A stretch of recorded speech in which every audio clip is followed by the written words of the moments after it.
lami ngoba inkosazane naye uhlambalaza isizwe saselangeni.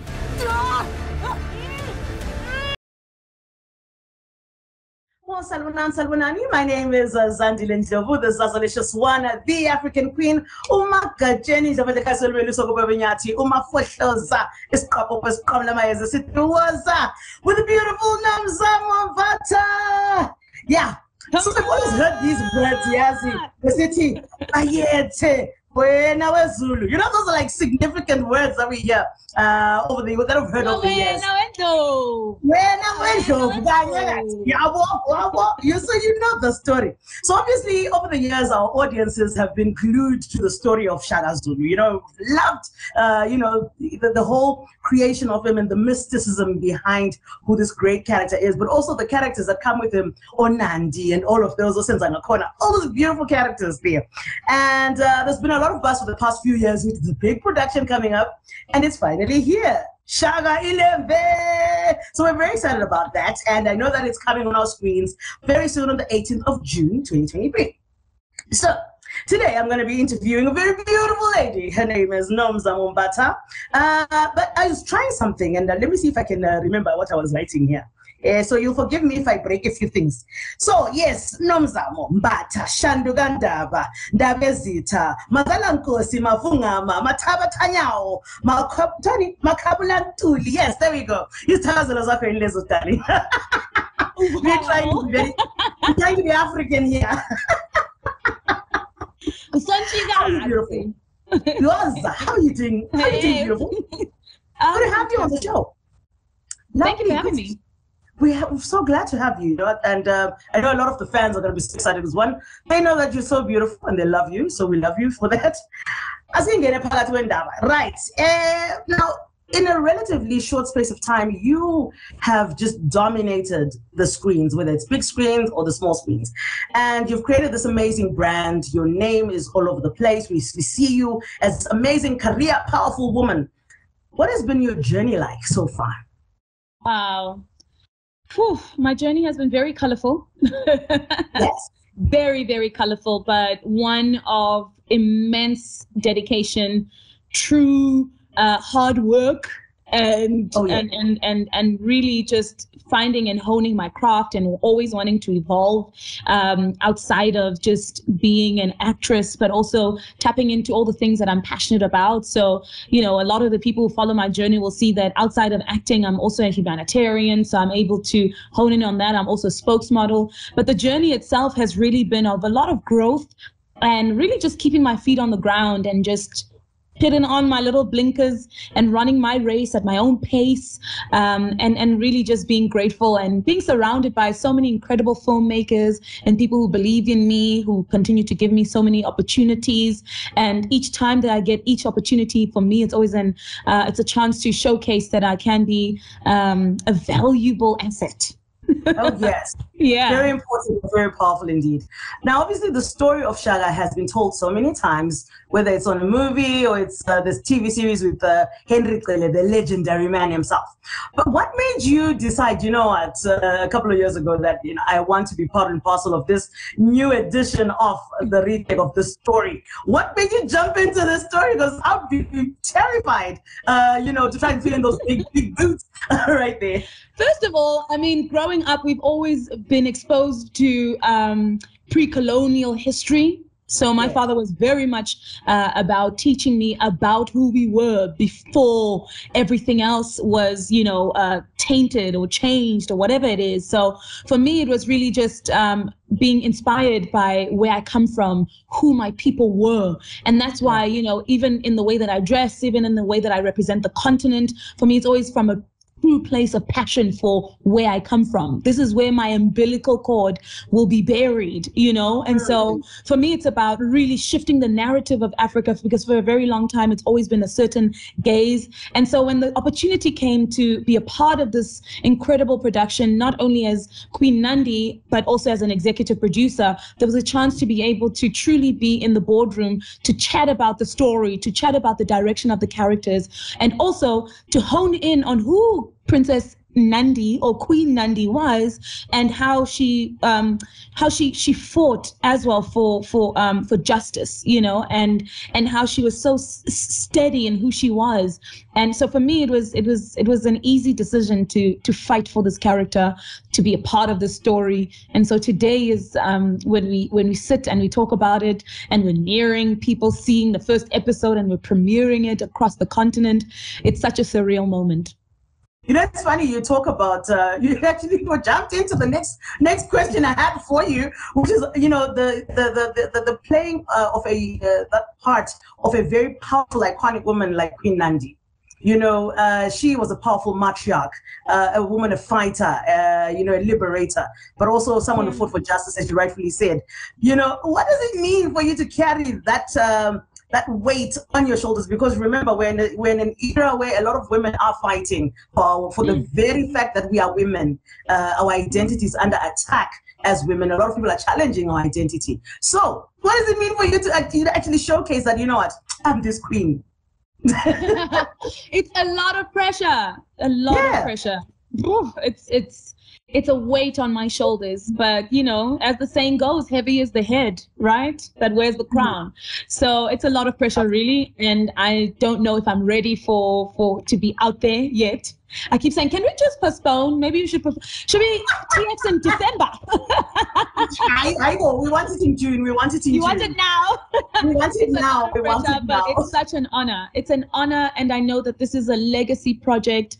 My children will see it, my great-grandchildren, many generations who will look back at this incredible project as a reference to find out our history, but also in a very reimagined way, in a creative way. So it's such an honor. It really is. Absolutely. Talking about your cast, you know, you have, I don't know if it's just if it was your choice or it was the choice of a whole lot of people, but you've got like some really good looking people on that cast. I mean, I'm like eye candy for all of us. We're like checking out and drooling half the time. I'm like, can this show kids start already? Yes, because we're like looking, thinking, my goodness, was that part of the criteria to choose those guys and those beautiful ladies? I was scared, yeah, because we're curious. Certain characters I was fighting in the casting room. I was like, come on, we need good-looking men, oiled up and looking strong. Was that a deliberate choice? For the good-looking women and men? Absolutely. Yes. No, I mean, we obviously wanted the most capable actors who are going to be able to portray the roles and who really embodied the roles. And, you know, for some, I was like, I mean, we got to put some eye candy. I know the women are like, Zulu men are so charming. So we want to bring the charm and the looks, man. So we're happy that women are pleased and everyone else is pleased. Oh yeah, but we want to see the thermometer, you know, and everything, and all of those 6 packs and all of that. Yeah, we love. So Velenje, top marks. I have to just tell you, costume design. For me, I'm very Afrocentric and love what you guys did with the costumes. Tell us about the journey with selecting some of those particular pieces and designing them. Incredible and extensive amount of research. We're talking centuries ago, where for each paramountcy, we wanted a specific look. What hair did they have? What did they have? Red beads? Did they have white beads? Was it green beads? And for that time as well, where did those come from? And so really and the feathers, the use of feathers and the use of leather. I mean, Shelly Masondo, who is an incredible costume designer, is the woman behind what you see on screen. Shelly Masondo. And she's really a cut above the rest and is an incredible creative. She's got a team of way too many people that were working day in, day out. We would literally be on set and walking to set, and somebody's knocking some kind of gold or some kind of like metal, and it's going to go on somebody's head or go on somebody's body. So really and truly, it was just, it's incredible. Absolutely. Right. Then we come to the crux of the story. There are those scenes, you know, during the trailer where we get to see you all lovey-dovey and passionate, Yeah, yeah. How was that part? Was it challenging for you? You know, not wearing any clothes at all, being intimate. I don't know. There's so many scenes that I saw that were like, "Woo, it's getting hot in here." Tell us. I mean, of course, it was challenging. You know, you have to be it's a very vulnerable thing for any actor to put themselves out there like that, to be bare. But we also wanted to not sanitize the story, wanted to stay true to the times, and to not make the audience feel like we're hiding something from them. And also, when you look at our peers in the world, when they produce films and television series, they show it in the most incredibly artistic way. And so that's what was the main thing for us. And I think it's an opportunity for us to be able to be provocative as well, and not sanitize storytelling. Oh yeah. I think it's very important for us as African creatives to really tell the story as authentically as possible, because I think this is where a lot of us seem to be missing the mark, and we're trying to copy and paste someone else's culture when we have our very own, very beautiful culture and very beautiful languages. And speaking about the languages, obviously for us here in Zimbabwe, we share the same language, Sindebele and isiZulu. We're like first cousins. There's just a few words here and there that are just a little different. And we're the kids who are known for running away from King Shaka himself. But yeah, you know, for us it's a very beautiful story because we strongly identify with everything from the culture, from the music, the clothing, everything in it. Talking about the scenic part of, your locations, very beautiful, serene, the rolling hills, all of that, the river scenes. What is it about those particular locations that made you say, you know what, this is the true South Africa that I want to talk about, the true Shaka era and the true Zulu era that I want to talk about? Well, I mean, you speak about the landscape. Angus Gibson, who is a master at filmmaking, was very particular about the landscape and what it should look like.